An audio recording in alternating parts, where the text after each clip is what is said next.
Selama puluhan tahun, kita diajari untuk percaya bahwa pusat kekuatan ekonomi Asia sudah final, bahwa Singapura akan selalu menjadi gerbang dunia, bahwa Selat Malaka adalah urat nadi yang tak tergantikan, dan bahwa Indonesia cukup puas menjadi penonton di pinggir panggung. Tapi pertanyaannya sekarang satu, bagaimana jika semua asumsi itu salah? Bagaimana jika pusat gravitasi ekonomi dan militer dunia sedang bergerak perlahan, nyaris tanpa suara, menuju satu titik baru tepat di depan mata kita? Selama 50 tahun terakhir, kunci emas jalur ekonomi itu berada di tangan Singapura.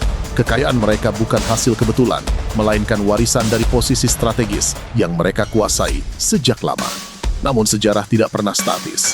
Roda zaman selalu berputar, dan hari ini, pusat gravitasi itu perlahan tapi pasti ditarik kembali ke pemilik aslinya.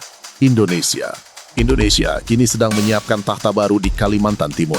Pergeseran ini tidak luput dari perhatian negara-negara tetangga. Mereka sadar sepenuhnya bahwa kebangkitan Indonesia bukan sekadar perkembangan regional, melainkan tanda berakhirnya dominasi lama. Kesadaran inilah yang memicu manuver darurat pada 7 Januari 2025. Malaysia dan Singapura bergerak cepat menandatangani JSIZ. Langkah ini jelas bukan hanya kerjasama ekonomi biasa, melainkan upaya terakhir untuk menahan laju sejarah yang mulai berpihak pada kita. Ketakutan mereka terhadap selat di depan IKN bukan tanpa dasar. Mari kita lihat faktanya.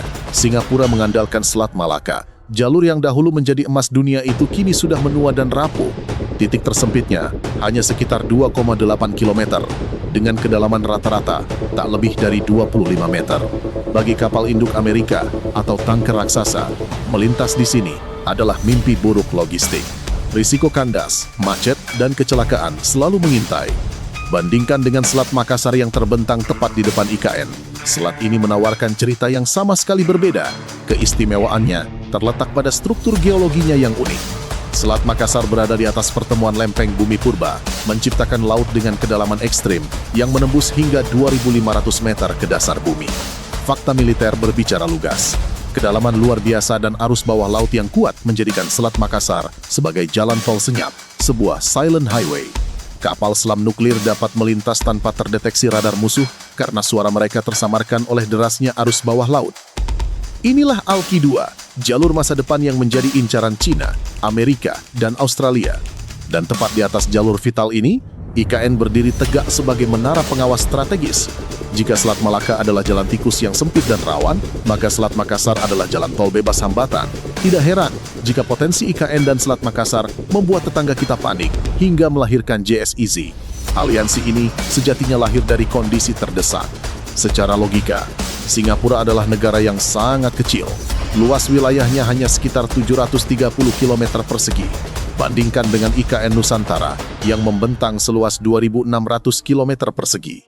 Artinya, IKN saja sudah 3,5 kali lebih luas dari seluruh wilayah Singapura.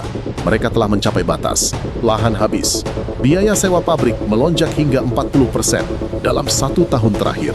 Mereka membutuhkan ruang ekspansi, dan satu-satunya pilihan yang tersisa adalah melarikan diri ke Johor.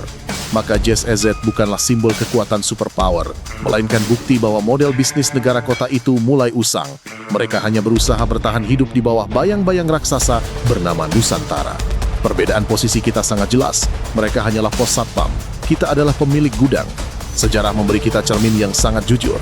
Lihat VOC.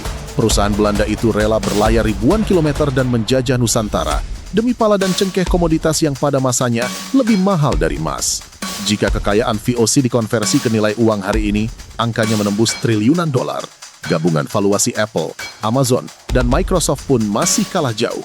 VOC memegang rekor sebagai perusahaan terkaya sepanjang masa, dan seluruh kekayaan itu disedot dari bumi Nusantara. Kini, di abad ke-21, sejarah kembali berulang. Magnet ekonomi itu aktif kembali, namun rempahnya sudah berbeda. Bukan lagi cengkeh, melainkan nikel. Bukan pala, melainkan batu bara.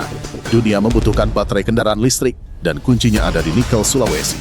Indonesia menguasai 23% cadangan nikel dunia. Dunia membutuhkan energi, dan batu bara Kalimantan menjadi jawabannya. Perbedaannya sangat mendasar. Dulu kita dijajah karena memiliki barang, tetapi tidak memiliki kuasa. Sekarang kita memiliki barangnya, dan kita juga memegang kendali untuk mengatur nilainya. Kehadiran Apple, Tesla, dan CATL yang mengantre masuk ke Indonesia adalah bukti bahwa mereka paham jalur rempah baru kini berpusat di Nusantara. Namun kekayaan alam dan posisi strategis saja tidak pernah cukup. Runtuhnya Sriwijaya dan Majapahit mengajarkan satu pelajaran mahal, kepemimpinan yang lemah akan menghancurkan segalanya. Selama ini, tetangga kita berharap sejarah kelam itu terulang. Mereka menunggu Indonesia ganti presiden, ganti aturan, dan proyek IKN berhenti di tengah jalan. Sayangnya bagi mereka, harapan itu pupus. Yang justru mereka saksikan adalah fenomena langka dalam politik Indonesia, estafet kepemimpinan yang nyaris sempurna. Presiden Jokowi berperan sebagai arsitek. Beliaulah yang memiliki visi memindahkan pusat gravitasi ke IKN dan berani melarang ekspor nikel mentah sejak 2020, langkah yang memaksa industri baterai dunia berpindah ke Indonesia. Kini Prabowo hadir sebagai panglima, bukan untuk meruntuhkan fondasi itu, tetapi untuk memperkuatnya. Januari 2025, pembangunan infrastruktur maritim IKN dipercepat. Februari 2025, larangan ekspor diperluas ke bahan mentah lain seperti bauksit. Ini bukan sekadar kelanjutan, melainkan akselerasi. Sebagai pemimpin yang memahami militer, Prabowo tahu betul bahwa IKN di tepi Alki 2 adalah aset pertahanan mutlak. Di tangannya, IKN di-upgrade menjadi pusat komando yang disegani.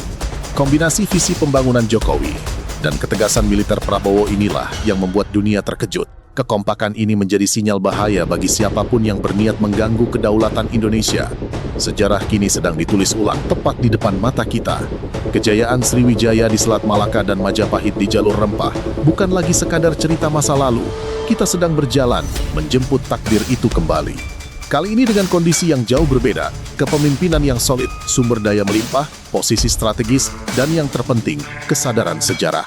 JSEZ di Johor mungkin terlihat kuat, namun IKN Nusantara yang berdiri di atas Alki 2, dijaga oleh visi dua pemimpin besar, adalah kekuatan alam yang sulit dibendung. Tugas kita sebenarnya sederhana, belajar dari sejarah, menjaga kekayaan kita, dan mendukung estafet kepemimpinan ini. Apa yang kita saksikan hari ini bukanlah kebetulan sejarah. Ini adalah hasil dari rangkaian keputusan besar, keberanian politik, dan kesadaran bahwa Indonesia tidak boleh mengulang kesalahan masa lalu. Dulu kita kaya, tapi lemah. Dulu kita strategis, tapi tidak berdaulat. Hari ini situasinya berbeda. Kita punya sumber daya, kita punya posisi, dan yang terpenting, kita punya arah. IKN bukan sekadar pemindahan ibu kota. Ia adalah simbol pergeseran kekuatan, pesan diam kepada dunia bahwa Indonesia tidak lagi mau diatur oleh peta lama. Ketika negara lain sibuk bertahan dan beraliansi karena terdesak, Indonesia justru sedang membangun fondasi jangka panjang. Sejarah tidak menunggu mereka yang ragu. Ia berpihak pada mereka yang berani mengambil peran. Dan kali ini, Indonesia memilih untuk berdiri di depan, bukan di belakang. Kalau kamu merasa video ini membuka sudut pandang baru, jangan simpan sendiri. Tekan like, bagikan ke orang-orang yang perlu sadar bahwa kita sedang hidup di momen penting, karena kebangkitan sebuah bangsa selalu dimulai dari kesadaran rakyatnya.